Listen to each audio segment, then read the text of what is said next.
So what do you guys do if you want to shoot in a studio environment, but you guys don't know how to use a strobe, a flash, or a high-speed sync? That's right, you use a constant light.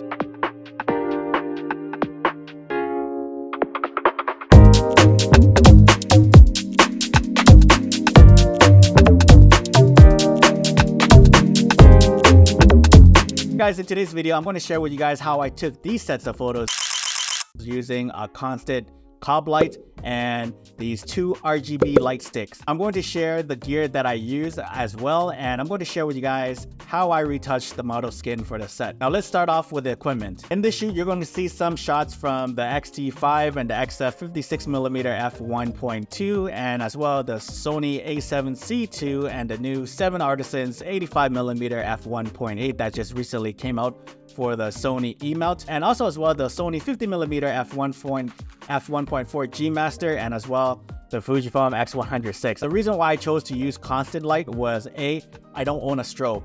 So I literally just bought my video light, the lights that I use to film my YouTube videos, onto the photography studio here in Portugal. And this is the light I'm talking about. This is the key light that's that you see in all my YouTube videos. The light is from SmallRig. It's called the SmallRig RC220B, and I also have these two Viltrox H18 RGB LED light sticks to change the color of the backdrops that you're going to see. Honestly, strobe and high-speed sync can be daunting to learn. Now, the reason why I chose constant light was because it's constant. I can see the light in real time in my EVF as it exposes my model, and then adjust my camera settings accordingly to the light.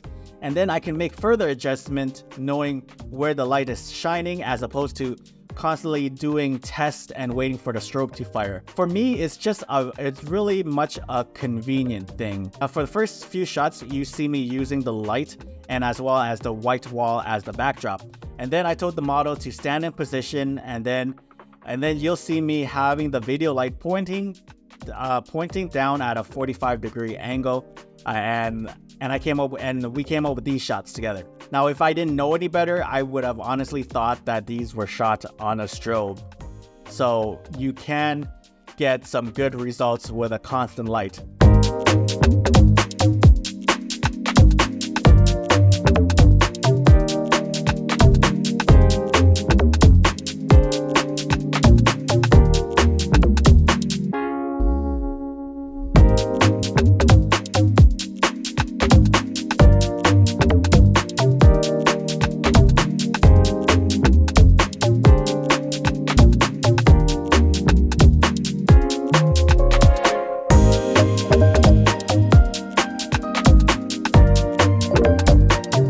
And after experimenting around with the soft lighting and the white wall, I decided to add some colors into the mix.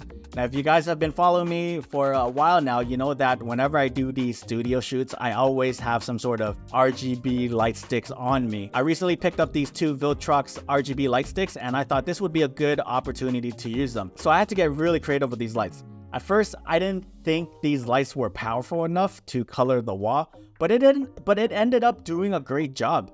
I had one light creating the background color, and then I used the other light stick as the edge light. And with my little bit of knowledge in color theory, I would switch the colors around to get more of a harmonious balance, and you end up something like this.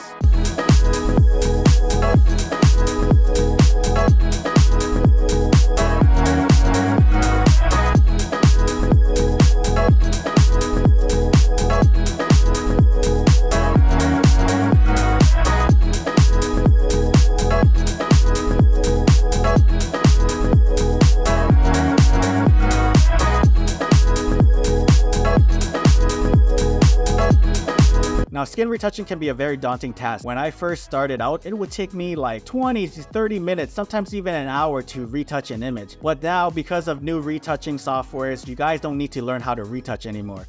You can get the help from today's sponsor, which is Reblum. Reblum is an editing software that only focuses on skin retouching. There's no clutter with other things involved. And you can see this by the fact that this editing software only has two editing styles. One is the natural skin retouching and the other is fashion. Now, natural keeps things natural, and the fashion one does add in a little bit of more skin retouching to make it look like it was edited for like a fashion magazine or like, you know, beauty products and that. Now, all the shots you see in this video were skin retouched by Reblum. They make it really easy and simple to use, and you can use it as a standalone software, or you can use it alongside Photoshop and Lightroom as well as a plugin. This software is so simple and straightforward to use. There's literally 2 sliders you can adjust, the general and the texture intensity sliders, and that's it. So you can adjust it to taste, and you can see how much retouching the software has done. And if you feel like you want to see more texture back onto the face, just dial it back. And because of the Reblum's batch editing, I was able to cut my editing time by a fraction. It saved me what could have been hours of skin retouching manually. Now, right now, Reblum is offering a 7-day free trial. So if you're interested, links are down in the description below, and go ahead and try it. It works really well, and it's going to save you so much time and headache. Special thanks to Reblum for sponsoring this part of the video. So for the last part of the video, I wanted to use my small rig light as a spotlight. So I took off the diffusion cover on the softbox. Now this gives a harsh light, but I find with the model's makeup, it looked really great. It also gives a different look, and because the softbox was still attached to the light, we were able to create different shapes while it was attached, and we played around with the harsh lighting, and we got something like this.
I hope I got my point across in this video that you don't need much equipment to pull this style of shoot off. It was basically a video light and these 2 RGB light sticks. These 3 things alone sparked my creativity. Some of these bigger YouTubers out here may be using, you know, more expensive equipment than I am, but what I am doing with these lighting setups cost a fraction of what they are using on their shoots. So again, it just takes a little bit of creativity and some experimenting around to get the desired look. I felt that I did a decent job using these lights to grab the shots. And again, these aren't expensive equipments at all. These are fairly affordable when it comes to like photography lights and videography lights. Like, I'm not getting like the most expensive lights at all. These are things that I use that are budget friendly and that can get the job done. So if you enjoyed this video, consider subscribing to my channel and leaving me a like. I greatly appreciate your support. And if you're interested with any of the gear and equipment that I mentioned in today's video, I'll leave the links to that down in the description below. Have you guys done anything creative like this? Do you guys use constant light when you go out on your shoots? Do you guys use the RGB LED light sticks the way I use them?